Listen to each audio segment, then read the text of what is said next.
ምለው እስኪ መጀመሪያ አንቺ ለራስሽ ቤቱን ግዢ ማለት ነው። መጀመሪያ አንቺ ከሱ እሱ እየከፈለሽ አይደል መሰለው ከሱ ክፍያ ከሱ አሽከርነት ውጪ መጀመሪያ። ከዛ በኋላ ለሰው ልጅ ቤት ገዝተሽ ትሰጫለሽ ማለት ነው። የትኛው አቅም ኖሮሽ ነው አንቺ ቤት ገዝተሽ የምትሰጪው? እነዚህ ነው እንዴ በገዛውበት ቤት ቁጭ። ኧረ እባክሽ በጣም አይደል እንዴ ቤት የገዛሽለት? ከልብሽ ነው እንዴ የገዛሽለት? እውነትሽና በጣም ተይ እንጂ ቤት ገዛሽለታ? ኦ ማይ ጋድ ውይ የኛቺ እንትን አላሙዲን አንቺ ቤት ገዝተሽ የምንሰጭ አላሙዲን እውነት ፍቅር ለካ ቤት ያስገዛላ ወይ? በጣም እኮ ነው። እና በነገራችን ላይ አብርሽ አሁን ልጁን መመለስ አለብክ ማለት ነው። ከእናቱ ጋር ነው መሆን ያለበት። ልጅቷን ማዳረቅ የለብም። አልጋ አልጋ አልጋ ቤት ብዙ ነገር አለ እኮ። አልገጻን ነው ልጁ ገና ነው። አየሩ ራሱ በጣም እንትን ይቀረዋል። እና ከእናቱ የሚለይበት ሰዓት አይደለም። አንተ ደግሞ 2 ቀን ከአንተ ጋር ካደረ በቂ ነው። ምን ሆነክ ነው? የእናት እቅፏ ጡቷ ብቻ ሳይሆን እቅፏ እኮ በቃ አላየውም አሁን ና ስትለው ሰፍሰፍ ሲል። ስለዚህ ልጁ ከእናቱ የሚለይበት ሰዓትም አይደለም። አንተ ሄደክ ማየት ትችላለህ። እሱ ከሚታመም እሱ በሽታ ላይ ከሚወድቅ አንተ እየተመላለስክ ብታዩ ይቀላል ባይነኝ እኔ ማለት ነው። ለእናቱ ብትመልስ አሪፍ ነው። እሱ አሁን ጭቅጭቅ አልፈልግም ይጎዳል ልጁ ማለት ነው። አንተ ዝም እያለችክ ያለችው ማለት ነው። ስለዚህ እንደዛ እያለችክ ያለችው ልጁ ይጎዳል ምናምን በማለት ነው። እና ለእናቱ መልስላት ልጇን። አንተ ደግሞ አባት ነክ። የአባትነት እንትንህን እኮ ማንም ሊወስድ አይችልም። የፈለገ ነገር ቢመጣ እሷ ባል ብታገባ ራሱ ማንም ሊወስደው አይችልም አባትነትን ማለት ነው። ግን አንተ ደግሞ ልጁ ማሰቃየት የለብም። ልጁ በጣም እየተንከራተተ ነው። ከአልጋ ቤት ከአንዱ አልጋ ቤት አልተመቸውም ብላ አንዱ በጣም እኮ ነው የሚከብደው። አብርሽ ለአንተ ራሱ ይከብዳል እኮ። ከአንዳንዱ ቤት ማንጠልጠሉ አይከብድም፣ ግን ይከብዳል። እናት እያለውን የምትንከባከብ የምትወደው እናት እያለች እውነት ትላንት ራሱ እንዴት እንዳደረገ የምሬ ነው የምላችሁ። እና በጣም ነው ልጁ የሚያሳዝነው። ትላንትና ስቅፍ ስታደርገው ለጥ ነው ያለው ልጁ ማለት ነው። ዛሬ ደግሞ እና ስትለው እንዴት ብሎ ሰፍሰፍ እንዳለ ልጁ እንደዘረጋ ታችሁታል። እና በቃ የዚህን አክል ነው። እዚህ ጋር ደግሞ እንዴት አባቱ እንደሚያያት ማለት ነው። እና አብርሽ ልጁን መልስ። እና ደግሞ እናንተ ለምንድን ነው እሷ እያለች እናመሻለን ሲሉክ እነሱ? አረ በጣም ነው የሚገርመው። እና አቤላ ደግሞ እንዴት አድርጎ እንዳያት አይታችኋል? ግን ያችን ፈጣሪ ትዕግስቱን ስጠን። አቤላ ራሱ እኮ አስመሳይ ነው። የምሬ ነው የምላችሁ አስመሳይ እና ማለት ነው። ፍትህ ለሉሊ ፍትህ ጠይቁላት ለዚህ ልጅ ማለት ነው። በጣም ተሰቃይ እኮ እናንተ እንደፈለጋችሁ ነው፣ ግን ልጁን አታሰቃዩት። መሀል ላይ በጣም እያሰቃያችሁት ነው የምር። እናንተ አልታወቃችሁም እንጂ በጣም እያሰቃ። ይሄ ልጅ እኮ ገና ነው። ምን ሆና እንደ ፈረንጅ ልጅ ካላረግ ነው አልክ አንተ ደግሞ። የፈረንጅ ልጅ እና እኮ ምን ያገናኝ እውነት እንዴ? የአበሻ ልጅ በቃ ያኔ ምን ልበላችሁ እኔ እንጃ። ያልተለመደ ነገር እያሳየን ነው አበጋዝ ማለት ነው አበሻዎች ላይ። እና ደግሞ ለእናቱ መልስላት ቢያንስ እንኳን 6 ወር ይሙላው። ኧረ ተው ሰርተክ ብላ ማለት እኮ ነው። ልጁ መስራት አለበት። በቃ ኑሮ ስለተወደደ እሱም መስራት አለበት። በሱ መነገድ አለብን። እንደዛ ነው። በነገራችን ላይ አብርሽ ያለውን ሰምታችኋል።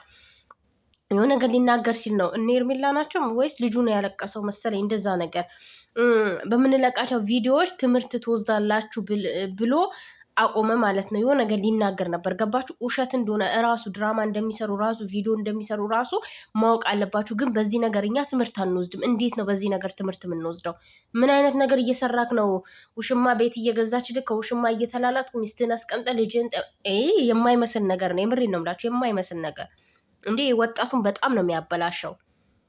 በተለይ ወንዶችን ፍትለኛ ለሴቶች ወንዶችን በጣም ነው የሚያበላሸው። እንዴ ሴት ደራርቢ ሂድ፣ ሴት እንደፈለክ አድርግ እኮ ነው። ይሄ እንደዛ ነው የምታስተምረው ማለት። በነገራችን ላይ የሁላችንም አረዳድ ሊለይ ይችላል ማለት ነው። እና ክብር ለሴት ልጅ ክብርን ነው እንጂ እንዴት ክብር እንደሚሰጥ ለሴት ልጅ ምን አይነት ክብር እንደሚሰጥ እንደዛ አይነት ነገሮችን ነው መስራት ያለብህ። አስተማሪ የሆነ ነገር ጭራሽ የተበላሹ እኮ ነው። ሴትን ልጅ ገፍታሃት ሂድ ነው።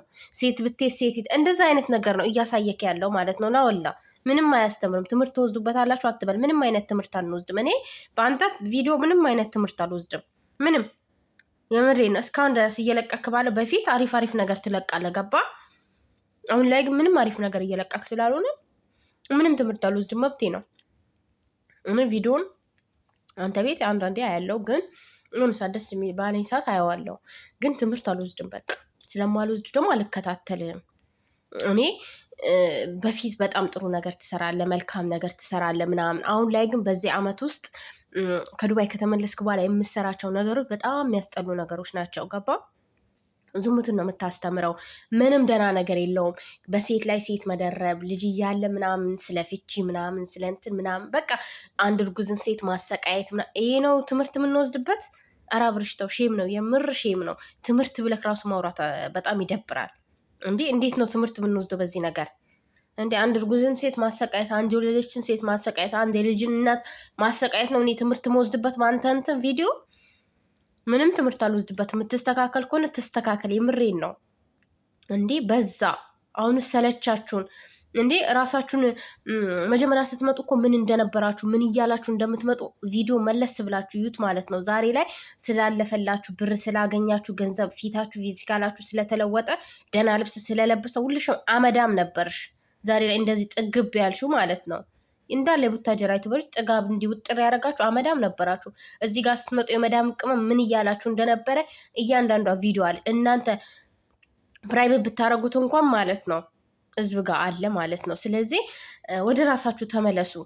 ገንዘብ የሰውን ልጅ እንትን አይደላችሁም። ላይቭ እንገባለን እንደ በፊቱ ማንም ሰፍሰፍ ብሎ አይደለም ላይቭ ሌላ ቦታ ማንም ሰፍ ብሎ የሚጠብቅ የለም። የበፊት ኦዲየንሶች ራሱ እንዴት እንዳስጠላቸው የምሬን ነው የምልህ፣ እንዴት እንዳስጠላቸው አንተ አልገባም።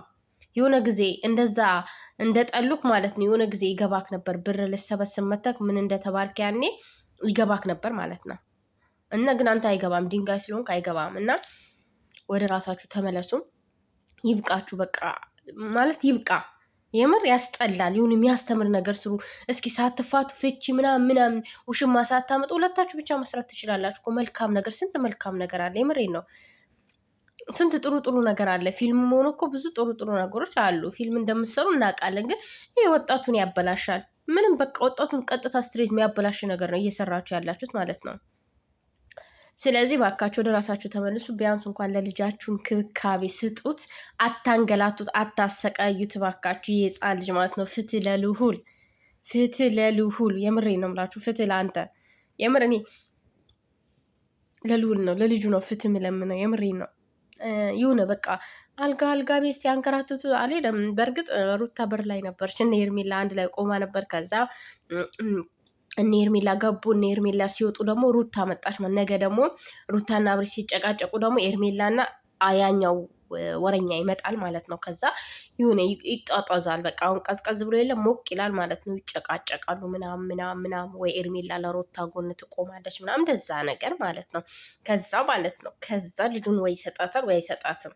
እንደዛ ያው ክፍል 1 ክፍል 2 ፓርት 2 ፓርት 3 ይቀጥላል። ነገ ደግሞ ፓርት 3 ይቀጥላል ማለት ነው። ፓርት 3 ነው ምናምን ስንት ደረሰ ክፍል ግን ውዶች ረስቼዋለሁ። በነገራችን ላይ አልያዝኩትም። ዛሬ ነው የጀመርኩት። ፓርት 2 ነው ዛሬ ማለት ነው። ነገ ፓርት 3 ይቀጥላል። ፓርት 3 ነገ ይቀጥላል። እንዳልኳችሁ ነው። ጭቅጭቅ ይጀመራል ነገ ምናምን እንደዛ ነገር ይቀጥላል። ኧረ እባካችሁ በገዛ ስልካችን እንቃጠል እንዴ? እሺ ዩቱብ ስንገባ እናንተን ማየት እንዴት አይናችን እንጨፍነው እንዴ? ወይስ ብሎክ እናደርጋችሁ እስከ ጭራሹም እንዳናያችሁ? እኔ እንደዛ ነው የሚመስለኝ። የምር ሰልቸኝ።